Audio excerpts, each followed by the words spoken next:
Thanks a lot, Cam. Well, a 3-year hold on tuition increases at UH for all resident students. That would be possible under a resolution moving through the state legislature right now. The Capitol will also be holding an art event. And joining us with more on the bill's introducer is Senator Brian Taniguchi. Good morning. And thank you so much for joining us. My pleasure. Thank you. So when UH students hear this resolution, of course, they're going to love it. So why don't you tell us more about it? Well, I guess it was sort of inspired by the fact that we saw an article in the Pacific Business News, which is a kind of a reporting on an article in the Wall Street Journal about how UH's tuition had doubled in the last 5 years. And so it was kind of, everybody, wow, it kind of shocking. It went from, like, I think 4,500 to 9,000, over 9,000. And so, yeah, so I think we kind of thought, well, we took a look at what the university is doing, and they had a 5-year type plan. They're in the 3rd year of it, I think, now. And so it would, you know, kind of slow increases at first, but the last 3 years would be like 7%, 7%, and 7%. So we thought that that was kind of steep for people when you have a 20, you know, over, and on top of that, you have had these annual increases. Well, you know, UH President Marcy Greenwood says obviously no one likes tuition increases, but it is something that is necessary for the university. What do you make of that, and what's the board's reaction on this resolution, which essentially doesn't have the impact of law, but it's basically a message to higher-ups?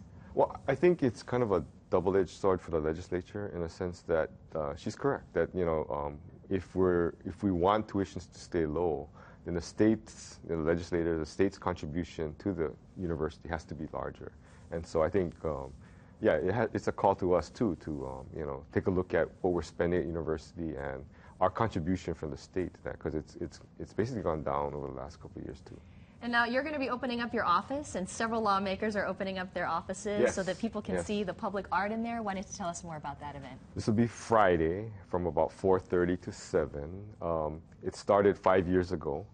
Actually, 6 years ago, I was at a First Friday event, and I was walking through the State Art Museum, and one of the volunteer docents, his name is Alan Imura, he kind of confronted me and said, hey, you know, there's a lot of art here, but at the state capitol, you have a lot of art in the offices, and the public doesn't really get to see any of that, you know, because very rarely do they go to the capitol, and then they only go to maybe a particular office, or they go testify, and then they're gone.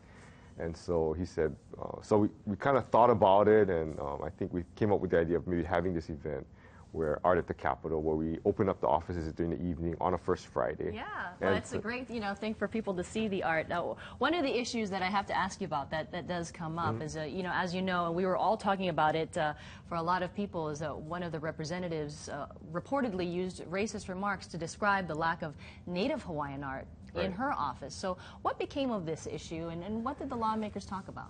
Well, I think we, well, there was a lot of discussion about it. And I think one of the things is that I think the State Foundation does make an effort to try to get Native Hawaiian art, and it's just that there's not a lot of it there, and you know, and so part of it is that we need to continue to, I guess, encourage, you know, more expression of art by Native Hawaiians, and I think that's where we're headed. And like I said, there are existing programs, it just hasn't gotten out. And so I think this certainly shines a light on it, and I think it encourages us to take a look and see what is, you know, what is being produced by the Native Hawaiian community. Well, it's certainly going to be a lot of creativity on Friday night. So Senator Taniguchi, thank you so much for joining us this morning. Thank you. I really appreciate it. Yeah, thank you. And to see this interview again, you can head to the top videos section of our website, kitv.com. It is 6:17. We'll be right back.